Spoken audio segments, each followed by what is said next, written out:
God-woken. Dallas told me about you. You must be as hard as diamonds and twice as bright to have come so far. Your divine welcomes you. Surprise! Lucian frowns at the figure, then bestows a benevolent smile upon you. All that you know of him flashes across the panorama of your mind. You open your mouth to speak. I underestimated you, God-woken. You have proven to be a formidable foe. You have my respect. Respect, indeed. Lucian's gaze rests upon you and goes through you. He takes your measure entirely. Lucian, we should tell the God-woken the truth. Yes, I agree. It is time we dropped our masks. Dallas nods, then reaches for the sides of her head. Where there was one face, suddenly there are four. She takes off the mask of the shapeshifter. A skull is revealed, bejeweled and ancient as the void. I am eternal. Surprise, surprise.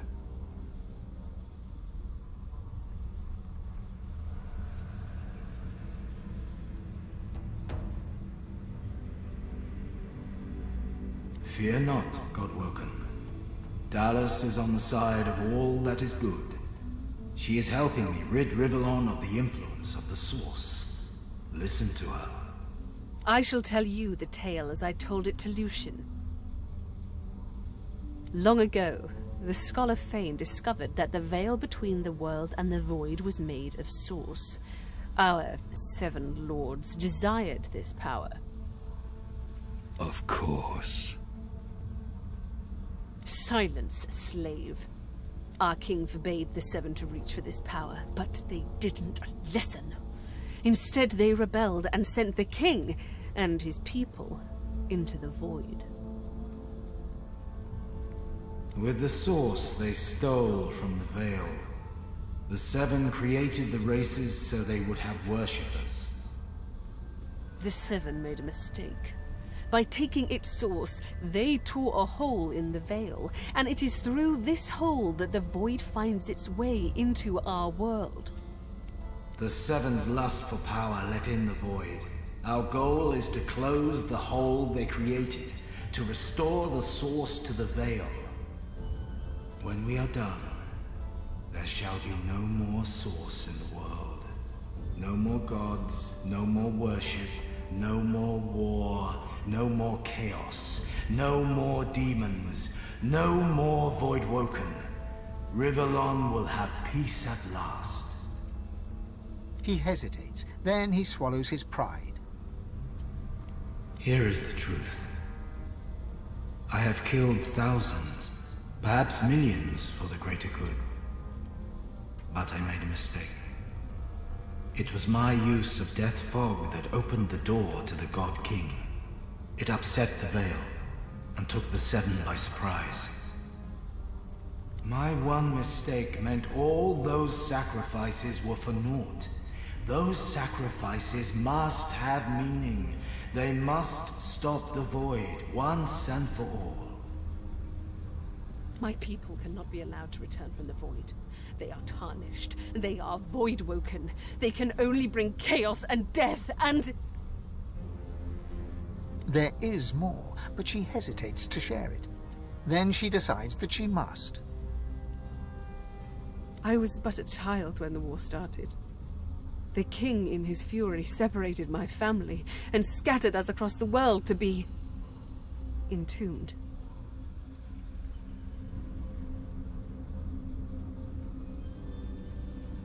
He did this because it was my father who gave the Seven the secret of the veil, against the king's explicit instructions.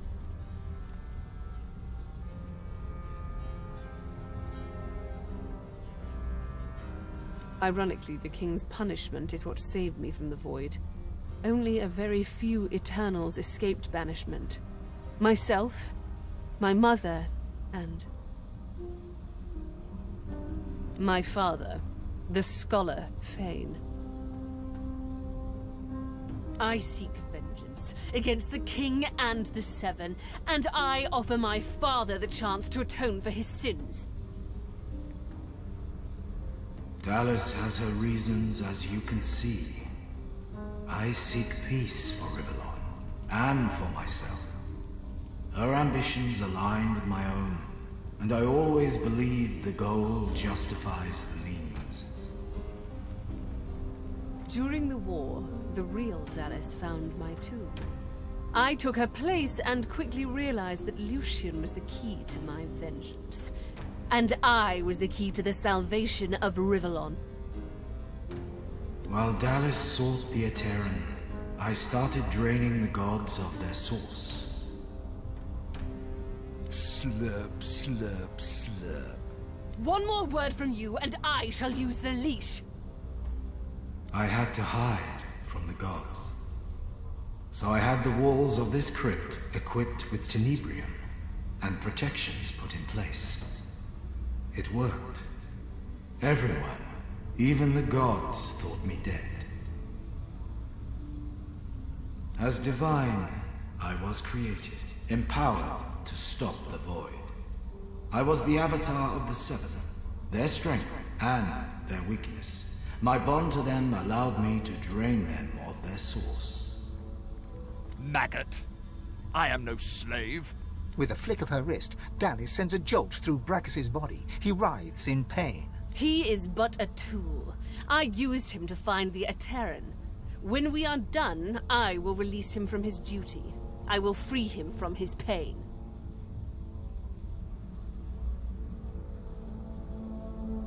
The Eterran now contains almost all of the source the Seven stole. Soon, we will be able to heal the veil. The void shall be banished, and I, Lucian the Divine, shall return from the dead. A false divine, of course. I shall have no power. But the world will not know this.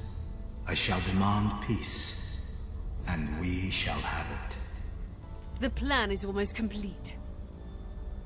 We have made so many sacrifices, Godwoken. All of us. Of ourselves and those we love. One last sacrifice is required for the future of Rivellon. You must surrender your source. Decide. Be the true hero and give up your source, or be forced to submit. Like a coward. Like a slave. There is no other way. The source of the world is required to close the veil. All of the source. We only lack yours.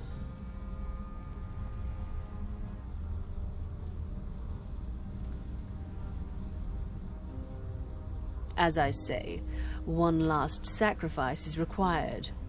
Yours. Good. You understand?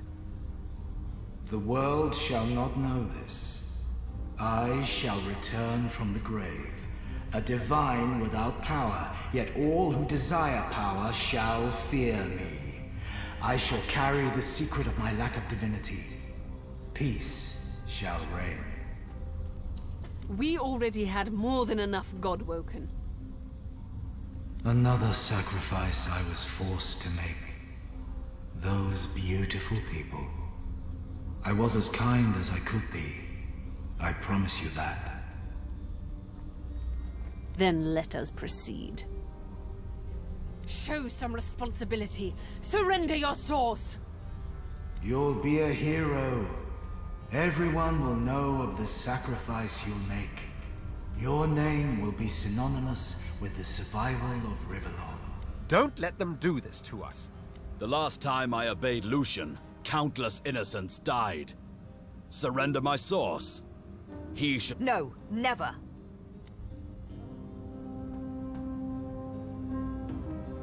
Good. Yes, very good. She raises what looks like a leash. A chuckle emerges from beneath the cloaked figure's hood. The chuckle becomes a guffaw, booming and hateful. Dallis flicks her wrist, and nothing happens. Surprise, surprise, surprise. How? What? The leash is cut! A bright observation from a bilious imbecile. You know people often become sloppy when they're close to achieving their dream. You left the leashing wand next to me, you stupid maggot. So accustomed had you become to me, pretending to be your slave. Kill him.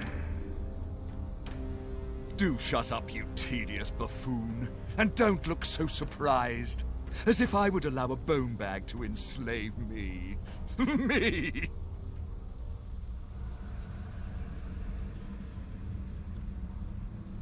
Brachus Rex, you ignorant dog. Brachus! I am the one true king of the Source. He who shall be god of the Source. It is time for my divinity! Or did you really think I'd play slavishly along with your ridiculous scheme, Dallis? Yes, I played my part of the servile stooge. But know this. It was only about the power of divinity. Kill him. Now. Too late, you mouldering, blight-stained pigs. Grant me power, my ally. God King, I call on you!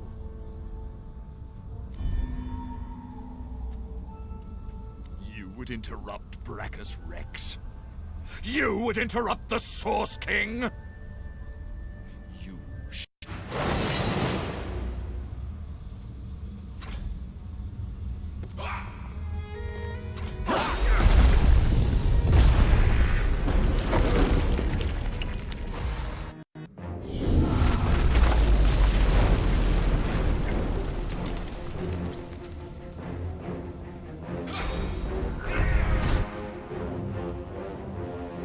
My ally sends me a pet. What a fitting gift. Ruling the world with a bloody fist can be lonely.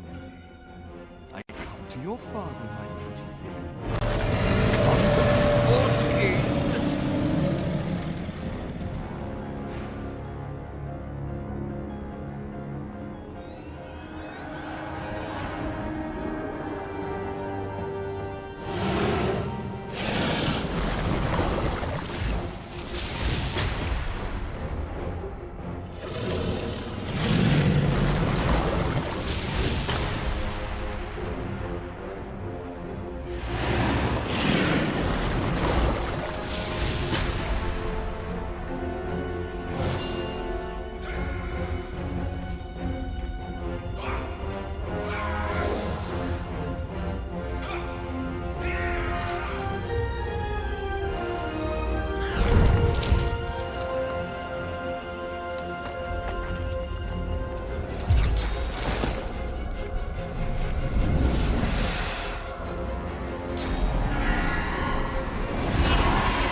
Gracchus Rex, the Source King of Legend, lies dead once more, perhaps even for good.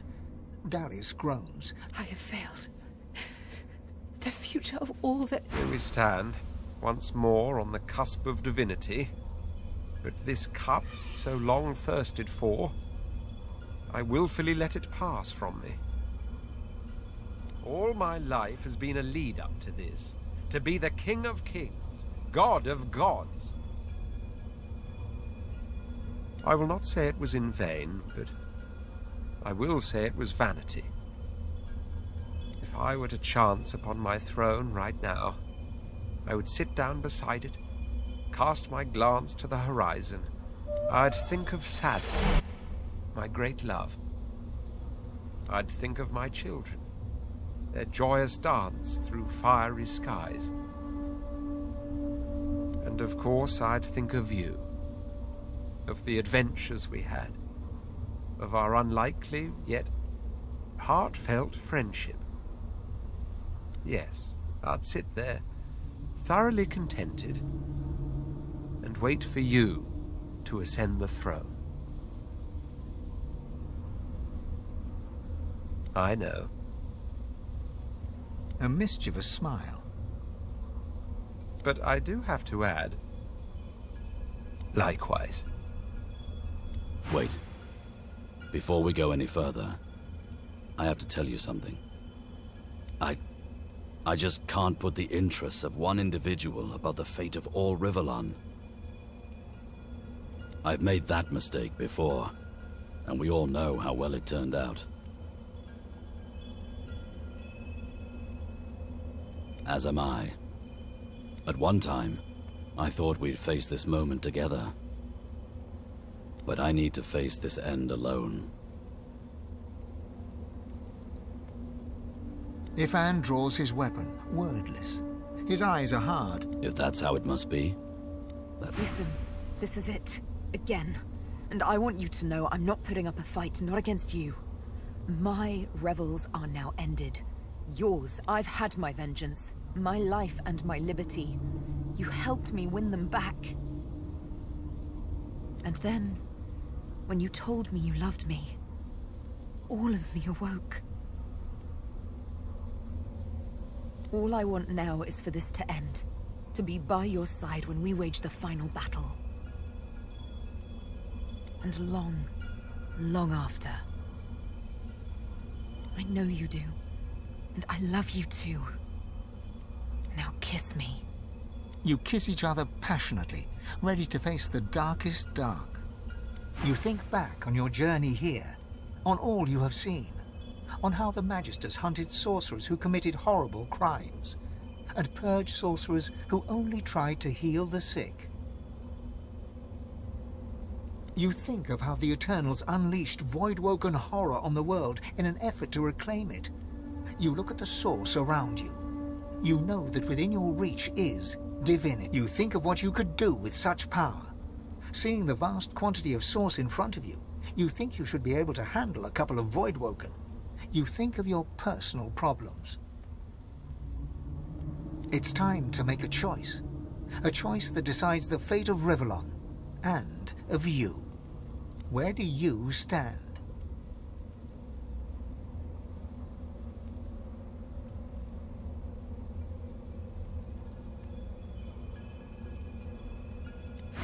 so it ends.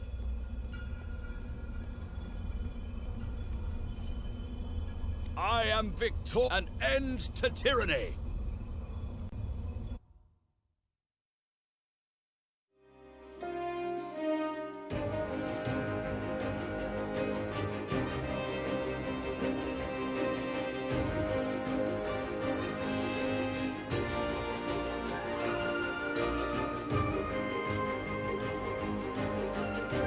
And so it ended.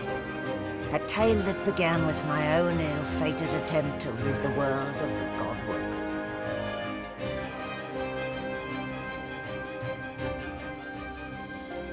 When the dust settled, no new divine had risen. Instead, all source was released into the world for all the people and every creature to share. Everyone was now a sorcerer. And united, the peoples of Rivellon pushed back the God King into the very depths of the void. This ushered in a new golden age of peace and prosperity. But alas, it was not to last. With many greedy for wealth, power and position, the struggle soon began anew. Source, the very language of creation, was used in violence once more. The never-ending contest for power continued. As for me, My last hope of ever being freed of the God King's terrible tyranny faded when the God-woken failed to seal the veil. An eternity of pain and suffering is mine, in service of the King, until the day I am freed, the day the God King returns.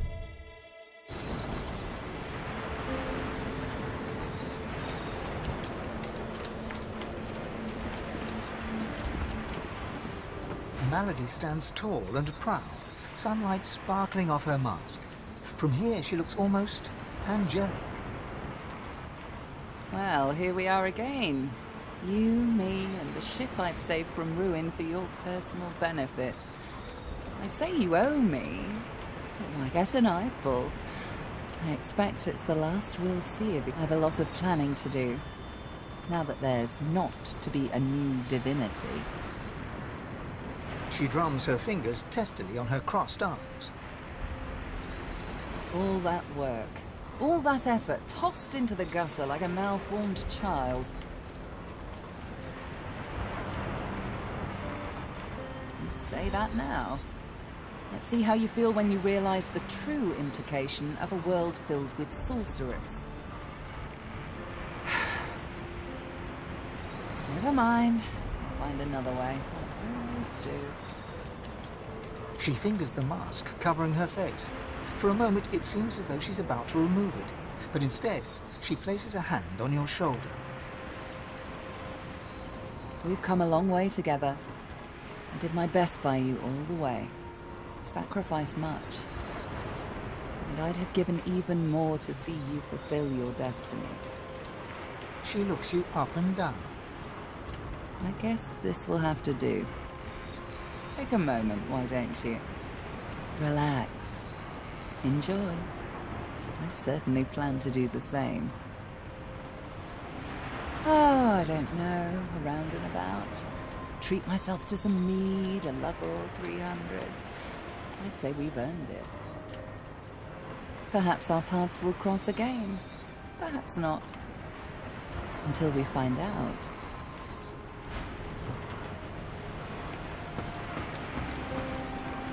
Well, well, look what the cat dragged in. A God-woken. But what good is it to be God-woken when Source is now a free-for-all? And there is no... Don't fool yourself. In the absence of a master will rise. King, God, there is still power to be had. As long as there is power, there is conflict. Source for all, it is but the dream of an idiot who will soon wake to find his wrists in shackles. In that sense, I suppose I should look upon it all as an opportunity. People crave authority. They'll beg for a sorcerer king like me.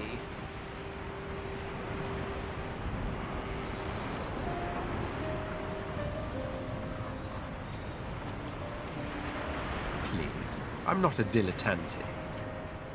He sighs, which seems to ease his But come. We've travelled too long by one another's side to end with an argument. We'll not part on bad terms, will we?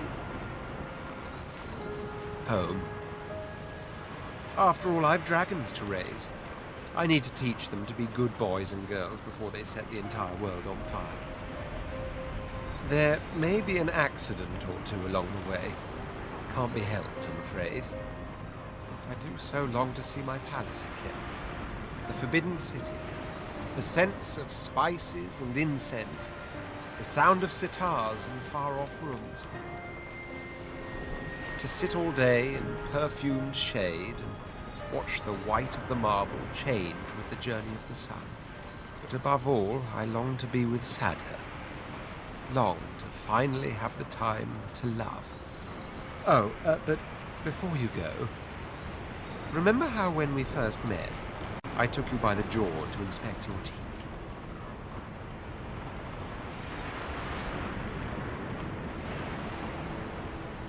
Not something one forgets in a hurry. Now, if you recall, you cut short my little questionnaire, leaving me quite in the dark as to your cooking skills, fashion sense, and regard for personal hygiene. I can only assume you lack in all three departments. Still, I'm nothing if not a tolerant man who believes in individual growth. I'm sure the journey taught you much. As such, I'd like to offer you what was denied to you before. The opportunity to become my slave. What say you?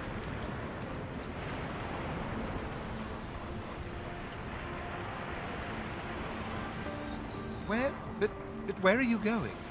Really? It's the lack of manners that I find so unforgivably disgraceful.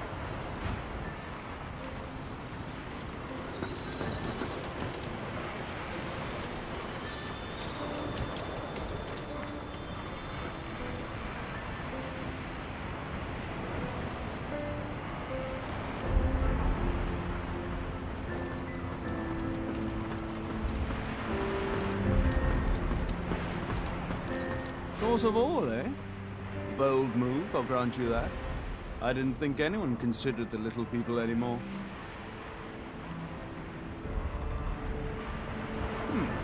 I don't know yet. Perhaps peace will reign and all will be equal. Or perhaps you've bestowed great power on undeserving children and turned them loose on each other. Time will tell, I'm sure. That is the question, isn't it? How does one top the greatest feat of necromancy ever conceived? I might have the answer to that. No, of course you wouldn't. It's a written language, unreadable to most, but myself naturally. It comes from a mysterious race from another world, beings that feed on minds. I intend to seek them out.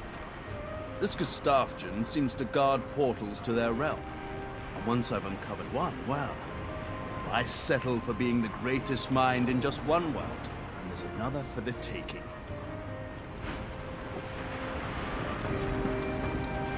So, here we are, my darling. Sorcerers like everyone else in the realm. Bit boring to be so unexceptional all of a sudden, isn't it? Then again, I suppose they can't fit all of us in Fort Joy.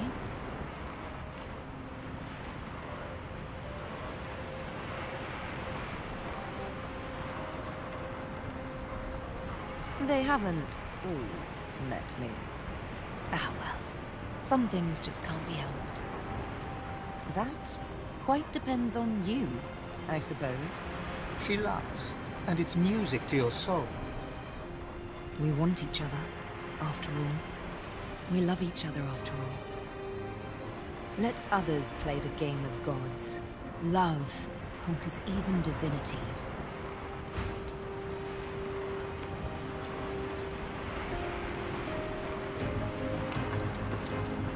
The ghost of Losa hums a soft tune. I feel weird. Like I've got... There is a matter I must attend to, however. My payment for all the stuff I've... He taps his fingers and mouths silently. 1,300,000 dozen and 15 gold pieces. Now pay up. It is so. But if you can't pay me in money, then I'll just have to insist you keep me on until you can. So, what position can you offer?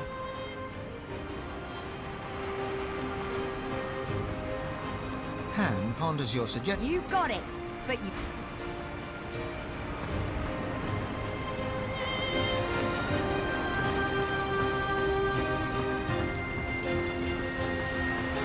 It gives me almost as much pleasure to speak to you as it does to be... I will always be an ally to those that carry swords, to those whose blood is of the heroes of old, and so I am at the ready. Consider me to be a gift from Malady. My wood was splintered, but my spirit intact. It was a great feat, but given her skin... You look out to the endless beyond. The sun's light plays upon the waves, just as it always did. The sails flutter in the wind, just as they always will. And yet, something is different. And with a start, you realize where you must go next. You speak the command to the Lady Vengeance, and another chapter begins. The world was at peace, at least for now.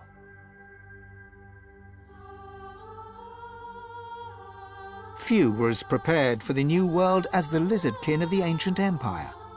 With power spread equally throughout the world, the advantage lay with those who knew how to steal it, and at this the lizards excelled.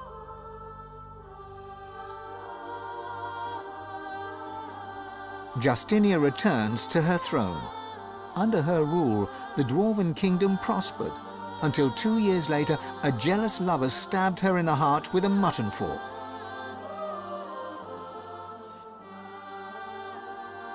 With their power returned, the elves reclaimed their lands from the Death Fog and began to rebuild.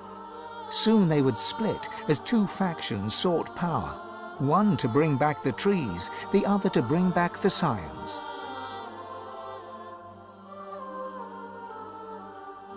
A dwarven joke did the rounds. It ends with the punchline, "So Lucian dropped the Death Fog on them again."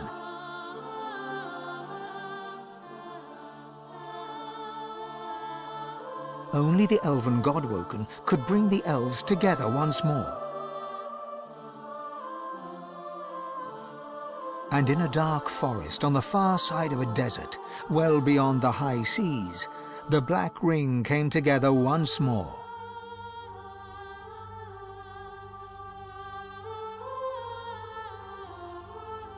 The island of Fort Joy, the old redoubt of the Source King Brachus Rex, was turned over to the people of Driftwood to use as they wished. They turned it into a holiday resort.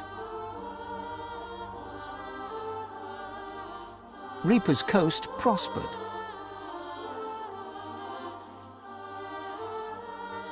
The fisheries returned, and the fertile farmlands produced the greatest harvests the surviving farmers had ever seen.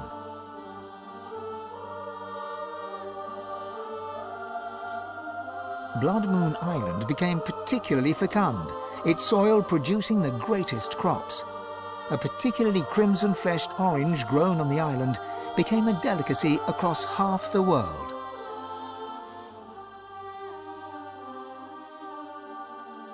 The Black Pits took fire. The oil there burns still.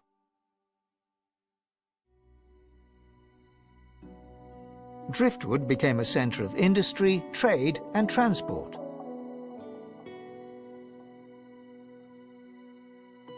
Lohar the dwarf became mayor. His time in office was cut short by an unfortunate wound that spontaneously appeared on his neck.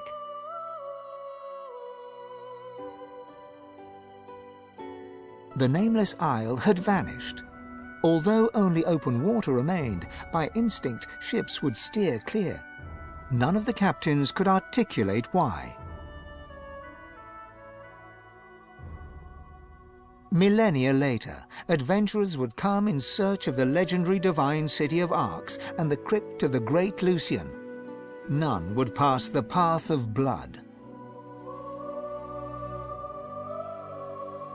Young Han went into the theatre and became one of the realm's most popular actors. With no new divine, Malady found herself in a predicament. She had an important problem to solve, but no ally strong enough to call upon, and so her search continued. Having performed the greatest act of necromancy in history, Tarquin found the new world unchallenging. He became obsessed with rumors of another plane of existence. One day he vanished and was never seen again.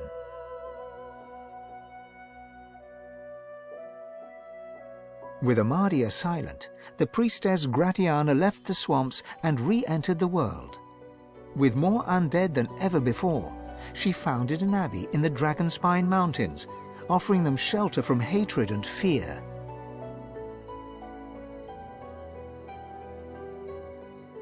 Jehan the demon hunter found himself at a loose end, so he opened a museum of demonic artifacts. After it burned down, with Jehan inside, witnesses claimed that the flames were the color of blood.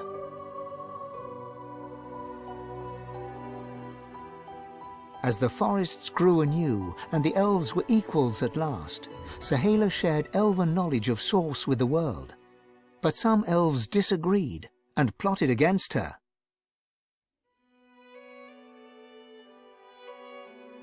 Chief amongst her opponents was Tova, Sahala's own mother.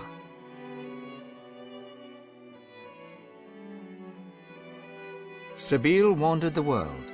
She became a household name, famed the realm over as a traveling hero, celebrated wherever she went. Enjoying life to the fullest, she was truly and finally free. The Red Prince came home a hero. With Sada, he had more dragons.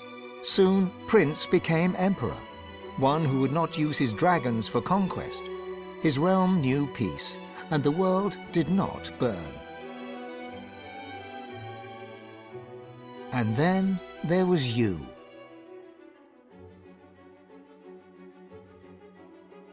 You returned to the world a sorcerer among many.